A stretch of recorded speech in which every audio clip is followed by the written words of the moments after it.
রাজধানীর মিরপুরে শহীদ সোহরাওয়ার্দী ইনডোর স্টেডিয়ামের ভিতর চলছে 18তম জাতীয় উশু প্রতিযোগিতা। জুলাই বিপ্লব ও শহীদদের স্মরণে এই প্রতিযোগিতার আয়োজন হয়েছে বলে জানালেন উশু ফেডারেশনের সেক্রেটারি জেনারেল দিদার হোসেন দিনু। এরপর 2007-এ সরকারি অ্যাফিলিয়েশন নিয়ে আলাদা হয়, তখন আমি জেনারেল সেক্রেটারি। 96-এও ছিলাম সেক্রেটারি, 2007-এ ছিলাম, 2010 পর্যন্ত ছিলাম। 2010-এর পরে আমাকে পার্টি বিএনপি করে আমাকে বাদ দিয়েছিল। 14 বছর ছিলাম না, আবার আসলাম।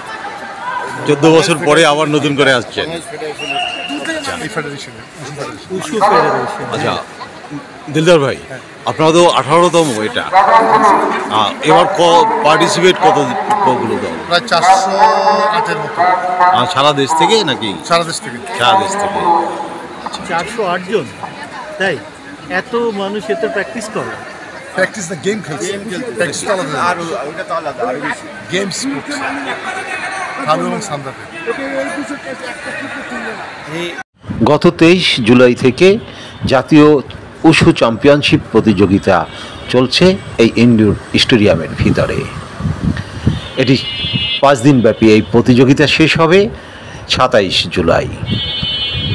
আনুষ্ঠানিকভাবে এই সমাপনী অনুষ্ঠানে থাকবেন ক্রীড়া উপদেষ্টা সহ গুরুত্বপূর্ণ ব্যক্তিবর্গ।